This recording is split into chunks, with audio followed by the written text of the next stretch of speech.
Halo teman-teman, salam sehat selalu untuk kita dan tetap semangat ya, salam sejahtera tentunya. Dan saya kembali akan berbicara soal IPL atau Liga Premier Inggris. Saat ini atau nanti ya, mulai malam ini kita akan bisa melihat Boxing Day. Ya, ini kan tradisi setiap menjelang akhir tahun, pasca setelah sehari sesudah Natal, biasanya itu dimainkan di Inggris. Ya, dari seperti sekarang, mulai dari misalnya Senin sampai di Selasa dini hari, hari Rabu dini hari, sampai Kamis dini hari, terus akan berlangsung tuh, bahkan sampai akhir tahun ini, sesuai dengan jadwal yang sudah diatur oleh FA. Dan pada malam nanti itu akan memulai laga antara Brentford ini berhadapan dengan Tottenham Hotspur. Brentford akan menjamu Tottenham Hotspur. Baru dilanjutkan dengan pertandingan lainnya, ya termasuk sang kuda hitam ya, Newcastle United yang berada di 4 besar saat ini, itu akan bertarung di King Power, markasnya Leicester City.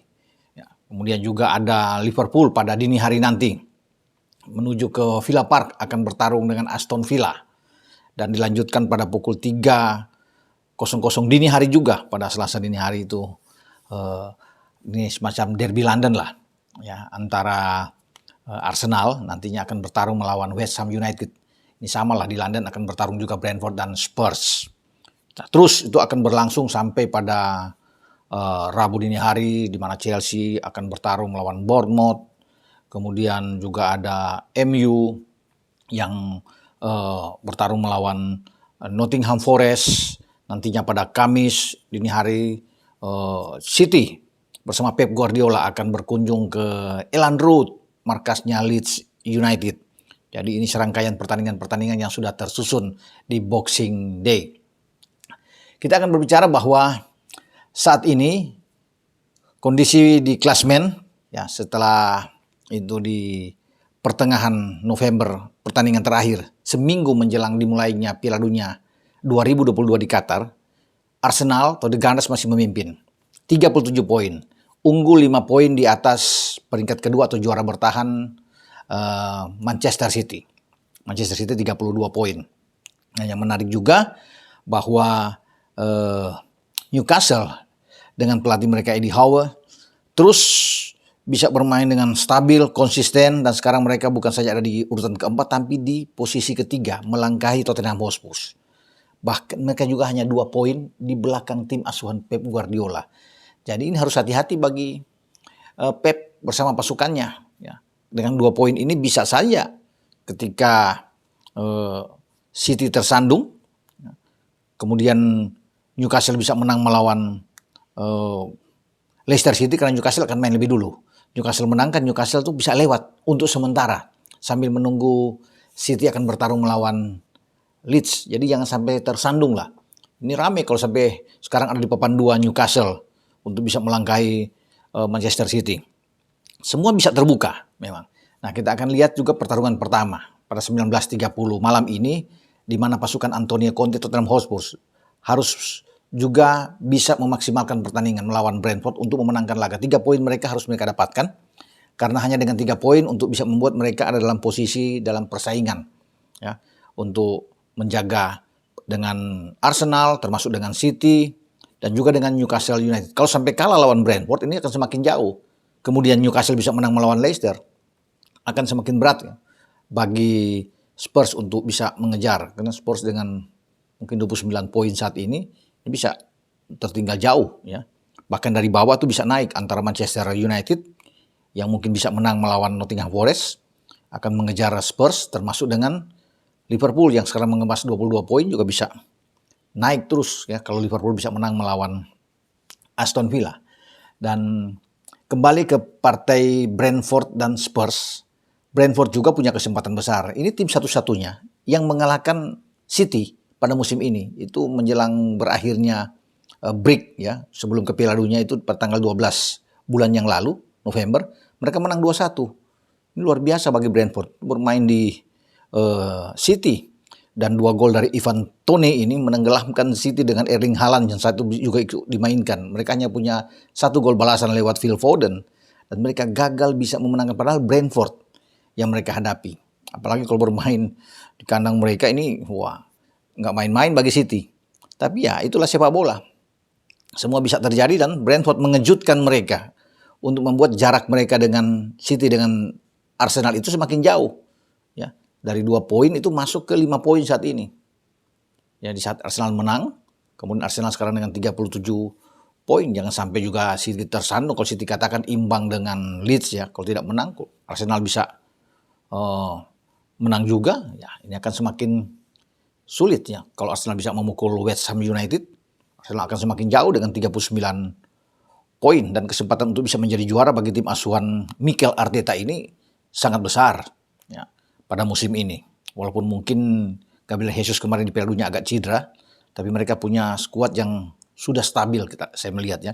Tidak mungkin lagi mereka turun keluar dari 4 besar. Ini saatnya mereka ada di 4 besar dan ikut di Liga Champions. Sudah 6 musim terakhir mereka tidak ikut dan bahkan peluang untuk bisa menjadi juara itu sudah terbuka. Karena lawan yang bisa mengganggu mereka sekarang tinggal City dan juga sang kuda hitam yang saya bilang tadi, Newcastle United. Jadi hati-hati ya, bagi Arsenal juga harus bisa tetap kuat di atas, harus bisa menang melawan West Ham dan juga City juga harus bisa menang. Tapi Newcastle yang kita lihat ini bermain di King Power, kesempatan juga menang bagi pasukan Eddie Howe itu cukup besar. Ya, kalau melihat grafik mereka yang sedang oke, ya, bukan tidak mungkin mereka bisa mendapatkan 3 poin. Semangat mereka bermain, fighting spirit sepanjang pertandingan, kedalaman skuad juga oke, merata di semua lini, tidak mengandalkan bergantung kepada satu pemain saja. Ya. Tapi mereka sangat kuat. Mereka punya Callum Wilson, punya Chris Wood di depan. Ini pemain-pemain yang oke. Ada Maximin, ya. Ada Bruno di tengah yang juga bisa mengatur permainan dari lini kedua. Jadi saya rasa mereka punya kesempatan untuk kali ini bisa bersaing di 4 besar untuk Newcastle. Nah, bagi Antonio Conte, mereka sudah mendapatkan lagi adalah Richarlison. Sudah datang, sudah memperkuat Spurs setelah gagal membawa Brasil untuk bisa lolos ke final. Mereka tersandung dan sekarang dia akan mengandalkan Richarlison dan masih ada Harry Kane yang juga gagal di perempat final untuk bisa mengatasi Perancis karena kita tahu bersama penalti kedua Harry Kane itu melayang di atas mister gawang Hugo Lloris dan mereka kalah 2-1 melawan Perancis. Sekarang dia harus fokus untuk kembali ke klubnya. Saya pikir menakutkan juga kalau ada Richarlison di sana dengan Harry Kane, apalagi mereka punya Son Heung-min ya, yang tampil juga oke walaupun dalam kondisi yang masih memakai topeng saat di Piala Dunia, tapi berangsur-angsur dia mulai kembali normal, mulai pulih, dan dia bisa diandalkan oleh Antonio Conte di garis depan. Karena kita tahu bersama Spurs juga punya kekuatan dengan Ivan Perisic, ya, pemain Kroasia yang tampil juga impresif di Piala Dunia. Dan masih ada Dejan Kulusevski. Jadi inilah materi pemain terbaik yang ada di lini serang Spurs. Namun tetap mereka harus berhati-hati. Brentford bisa mengejutkan mereka, apalagi bermain di kandang Brentford. Sulit untuk diprediksi tim asuhan Thomas Frank ini akan mengejutkan. Lagi-lagi mereka punya Ivan Toney di garis depan yang sangat kuat. Sayang Ivan Toney ini tidak diambil oleh Gareth Southgate bermain di tim nasional Inggris di Piala Dunia. Padahal dia kesempatan untuk bisa bermain. Banyak gol yang diciptakan bersama dengan Brentford. Mereka punya Brian Mbeumo di garis depan. Jadi 2 pemain ini yang bisa menjadi momok yang menakutkan bagi Spurs di kotak penalti. Semoga kita akan melihat bahwa Spurs sudah mendapatkan Hugo Lloris kalau dia sudah bisa dimainkan atau dia masih diliburkan tapi tidak apa-apa ya karena incaran bagi Spurs sendiri adalah 3 poin memang. Karena mereka juga punya garis belakang yang sangat kuat dengan Davinson Sanchez.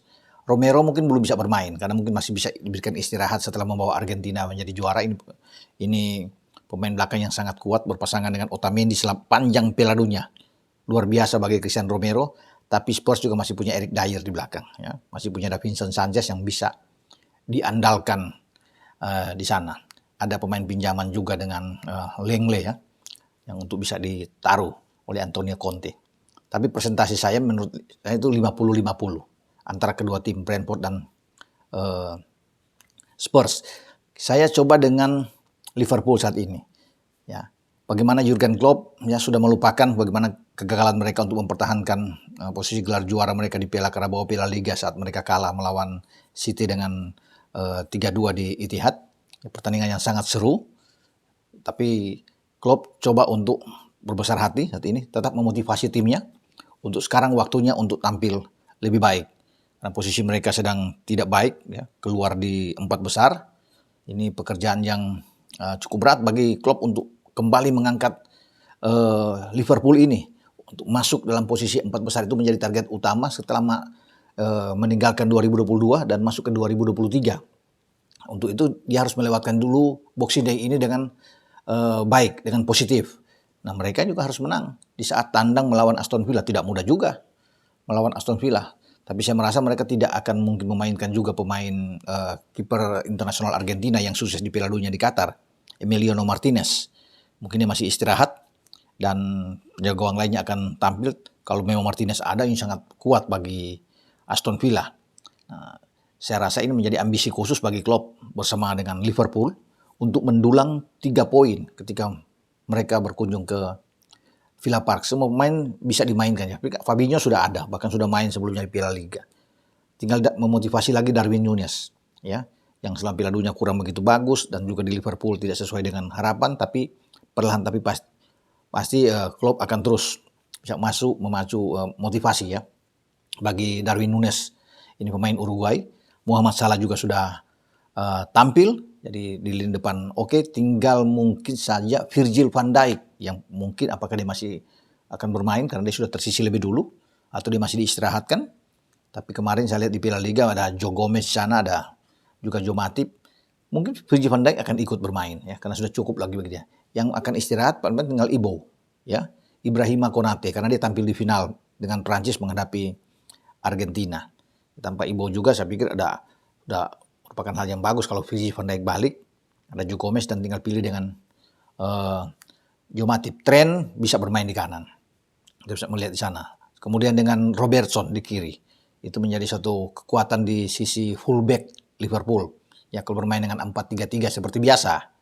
Maka Klopp ini memainkan taktik dia dengan tidak mengubah pakemnya. Tetap gegenpressing.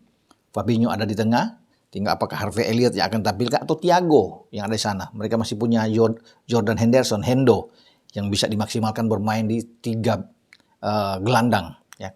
Saya kira lebih bagus kalau untuk mencari kemenangan ada Thiago yang bisa punya umpan-umpan bagus ke depan, Fabinho dan Hendo dengan Elliott masuk di babak kedua. Ataupun kalau Hendo tidak bermain lebih awal bisa Elliott yang ada di sana. Di depan bisa ada Núñez, juga bisa ada Salah yang akan tampil. Kita tinggal melihat apakah sudah fit, sudah bugar lagi bagi Luis Diaz untuk ada di garis depan. Itu akan tunggu.